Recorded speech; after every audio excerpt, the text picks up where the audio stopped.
fucking taking it. See this? This is Demonocracy by Job for a Cowboy. I don't have the case for it. Funny story, I was at Summer Slaughter, and I took my case of The Faceless's Planetary Duality and my case of Demonocracy because I wanted to get both of them signed by The Faceless and Job for a Cowboy members. I got The Faceless signed, as you can see right here. Ta-da! Michael fucking Keane! But the thing is, I didn't even get a chance. Like, the guys from Job for a Cowboy, I swear, I think they just went straight back to, like, their bus or something, because I couldn't find them anywhere after their set. But the thing is, I couldn't even get them to sign this, because I stupidly let someone crowd surf me, and I didn't take off my glasses, and I didn't lock my pockets with the little button, or the pocket that had Demonocracy's case in it. And it's gone.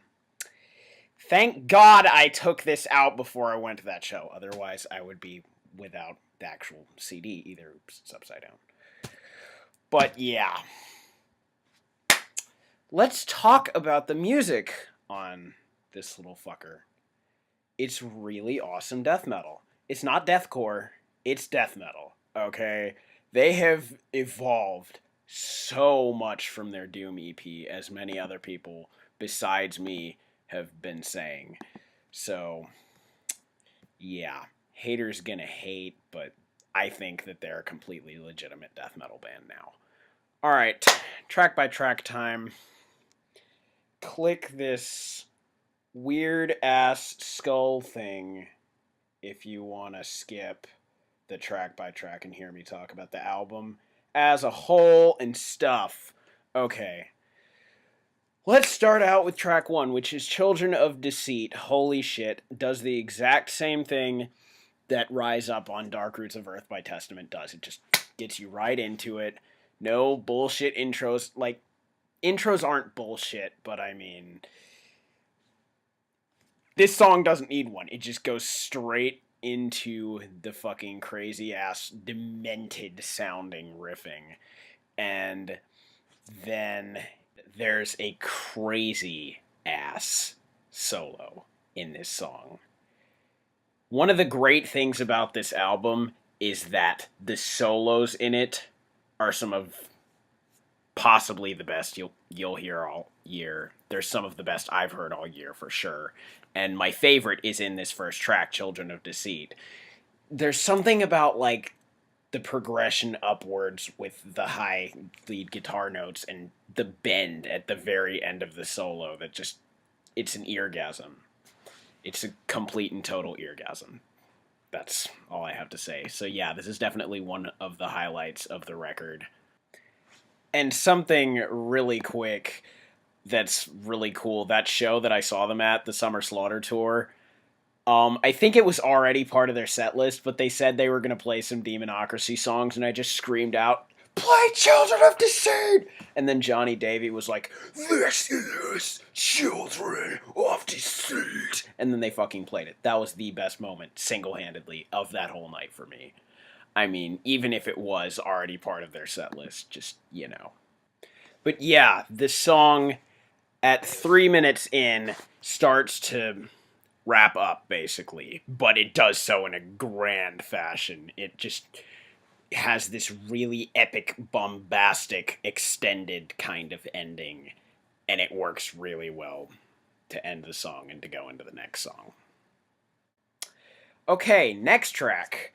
The best track on the album. Also the track released as a single before the album was released, which is pretty weird. Generally, songs, you know, that are released before an album is released, there tends to be, like, songs on the album that are way better than it. But this isn't the case. They actually released the best song from the album first. And this is called Nourishment Through Bloodshed. It starts out with these ascending guitar notes, and then it's overlaid by this just relentless fucking riffage. And then, like, blast beats. Fucking pure death metal. Fucking craziness. Yeah.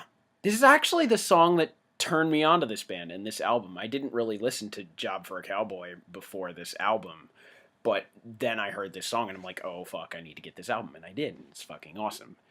But yeah. Then there's the solo. Like, all the songs on this album have a guitar solo in some form or another, and underneath this solo is the thing that's pretty cool. There's, like, this really rhythmic spasticness that's, like, addicting going on in the guitar lines under this solo. And, yeah. Then there's this line that Johnny Davy speaks, vocal-wise, called... well, it's not called, it's... Let me find the line here. These are the smeared fingerprints of the gods. And he pronounces, like... These are the smeared fingerprint of the gods. He, like, fucking uses the weirdest vowels to try and pronounce, like, stuff. I'll touch more on that later. But yeah, this is a great song. Probably the best one on the album, in my opinion. Okay, next one. Wolves. Not as good as the two preceding it, but it's no slouch. All of the riffs in this have a really good sense of groove in them, especially in the first half. And then the solo comes in and it just blows your mind. All the solos in this album, if they don't blow your mind, then you don't have good taste in solos. No, I'm kidding. But then after that, the riff after that kind of sounds Mastodon-ish in a way. Like, if you've seen my Gojira review and remember this little detail I said, like, someone thought the axe off Le Font Sauvage sounds like Mastodon going death metal. No, this riff sounds like Mastodon going death metal. But yeah, and then it goes back into the groovy side. And then, you know how I said Children of Deceit ends with that really epic bit at the 3-minute mark? This song kind of does that too. And then it has this recorded bit that sounds like it was recorded amidst fucking terrorist attacks. It's kind of disturbing. But that the song audio leads directly into the next track that is so epic that they could have, like, called it Demonocracy and made it the title track. But this song is called Tongueless and Bound. And it starts out with this epic fucking riff that just gets crazier and crazier and more dissonant as the riffs progress and the song progresses. It's fucking insane. This is definitely another highlight, like the first two tracks, and it alternates between that crazy shit and that epic kind of riffing. I don't know how to explain it in terms other than that. Like, you just have to listen to it. But about halfway through the song, or about 2 minutes in, there's this noise. It's not really a melody or anything. It's just like kind of like how Gojira go with their guitars and make that noise. It's like a noise created by the notes on the guitar that sounds like a fucking animal being slaughtered with a chainsaw. They would make the noise that the guitars are making. And it doesn't just happen once. It happens multiple times throughout the middle of this song. It's fucking disturbing. But it's awesome and brutal at the same time. And after you hear this song all the way through, you start to hear a pattern with how some of the songs on this whole album, like, basically work. You start out with, like, the crazy riffing that evolves and builds up to a solo, go back to more riffing, and then there's sort of a pause, like there is in Children of Deceit and this song, and where there's, like, a pause where a guitar note is sustained and Johnny Davy does some vocals, and then big bombastic ending. But yeah. Next song, Black Discharge, is even crazier than Tongueless and Bound.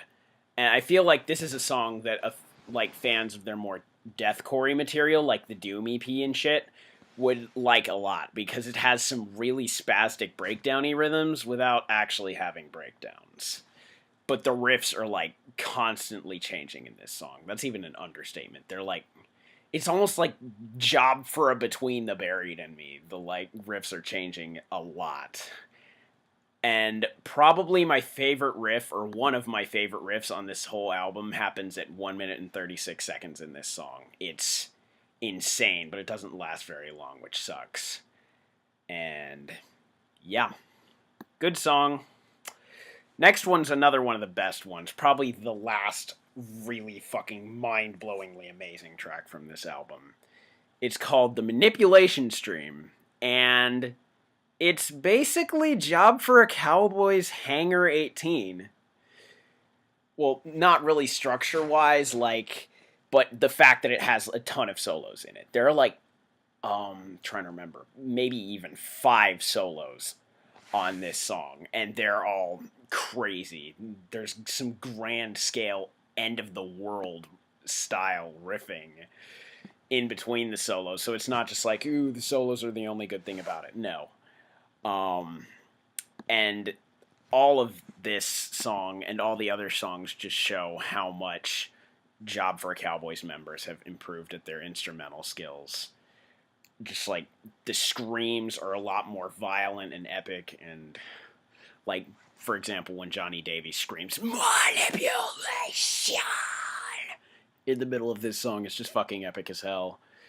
Oh, and if you listen to the solo, you can't make an argument that this is deathcore because of this, but one of the solos in the later half of this song actually has a breakdown going on behind it.